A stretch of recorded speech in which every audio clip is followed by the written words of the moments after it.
Se llama Generación del 80 a un grupo de dirigentes políticos que alrededor de 1880 terminó de organizar el país y dio inicio a un período marcado por la gran importancia del modelo económico agroexportador y por un sistema político que concentró el poder en ese mismo grupo a través de la baja participación y del fraude electoral.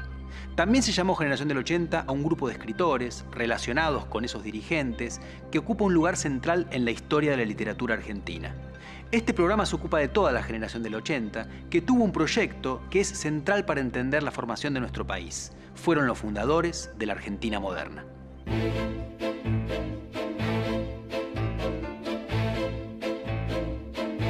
«1880 es una fecha clave en la historia argentina porque varios procesos históricos que habían comenzado en 1810 concluyeron ese año. El cambio fue protagonizado por la llamada Generación del 80, bajo el liderazgo del tucumano Julio Argentino Roca, quien había acumulado un notorio prestigio en 1879 al comandar la expedición que derrotó y masacró a los indígenas que todavía mantenían su independencia política en La Pampa y la Patagonia, incorporando esas regiones a la República Argentina. El plan de la Generación del 80 era conseguir el progreso y el orden e inscribir a la Argentina en la ruta de los países modernos. Al mismo tiempo, inventó una tradición nacional que dejaba traslucir algunos valores marcadamente conservadores para pensar las relaciones sociales. Con la Generación del 80 se consolidó el modelo agroexportador, la inserción de Argentina en el mercado mundial y el apogeo de la clase terrateniente.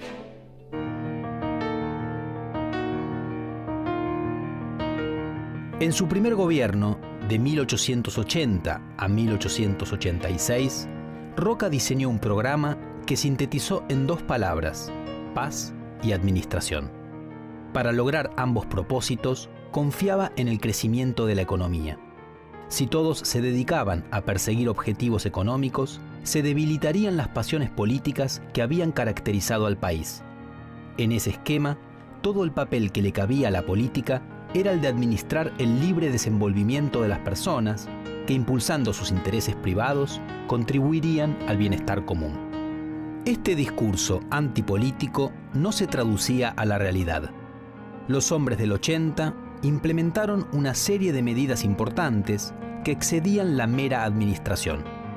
Por un lado, el anterior presidente Avellaneda, presionado por los roquistas, había declarado a Buenos Aires como capital federal de la República, debilitando así a la provincia más poderosa al separar a la ciudad-puerto del resto del territorio y asegurando la federalización de los ingresos aduaneros.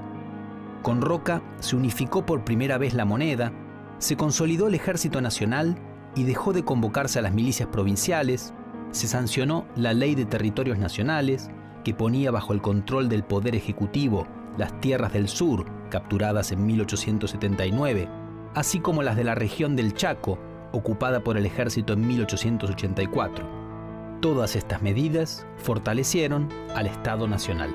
La disposición más discutida fue la Ley 1420 de Educación Común, cuya sanción instituyó la enseñanza gratuita, obligatoria y laica para todos los habitantes de 6 a 14 años. Fue una medida de carácter progresista en el seno de un gobierno conservador. Los sectores católicos se opusieron firmemente porque esa decisión, junto con la Ley de Registro Civil sancionada en la misma época, le quitaba a la Iglesia el control de ámbitos fundamentales de la vida social.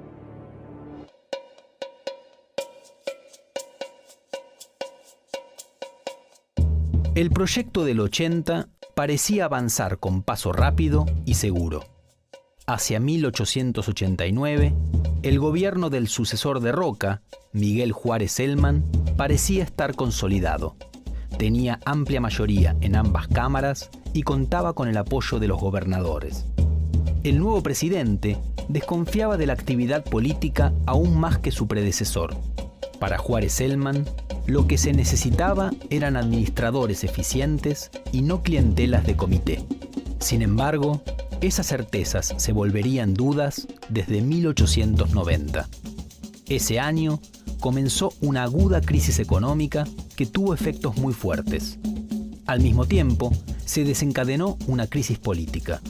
Diversos actores, descontentos con el roquismo, desde Bartolomé Mitre hasta los sectores católicos, pasando por antiguos autonomistas como Leandro Alem, organizaron la Unión Cívica y se levantaron en armas en la llamada Revolución del Parque. Fueron vencidos, pero la situación obligó a Juárez Celman a renunciar. La quietud política fue vertiginosamente reemplazada por el entusiasmo público. Algunas ideas centrales del roquismo, como identificar a la política con el gerenciamiento, también entraron en crisis. Los autores de la Revolución del Parque realzaron el valor de la vida política y del activismo cívico y criticaron la afirmación de que el progreso económico implicaría el progreso moral de toda la nación.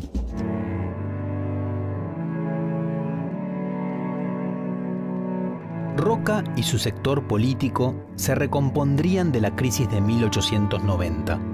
Su figura seguiría marcando la agenda política del país y volvería a ser presidente entre 1898 y 1904. Sin embargo, la marca del 90 sería recogida por un grupo político que iba a tener larga vida, los radicales. Su partido mantendría una idea que dominó a la Revolución del Parque: la importancia de la política y el activismo cívico para el progreso de la nación. Entre 1880 y 1890 concluyó el proceso de formación de un Estado nacional y se consolidó una economía capitalista. Viejos problemas se cerraron, pero se abrieron otros nuevos. El proyecto de la generación del 80, entonces, fue una bisagra entre una nación en construcción y la Argentina moderna. La generación del 80 fue usada como espejo por distintos grupos políticos posteriores. Algunos intentaron emularla y muchos otros criticaron su modelo oligárquico de país. ¿Qué quedó en pie del proyecto del 80? Si bien el modelo agroexportador terminó en 1930 y Argentina vivió distintos procesos económicos desde entonces, las exportaciones agrarias siguen siendo centrales en la economía de nuestro país. Otros elementos del 80, como la importancia de la educación pública o el gran poder que tienen los presidentes de la nación, continúan siendo rasgos fundamentales. Y finalmente, el modelo del 80 implicó una gran desigualdad social. Esta se atenuó durante el siglo XX, pero a partir de la década de 1970 y de la década de 1990 volvió a ser un rasgo terrible y decisivo de nuestra realidad nacional.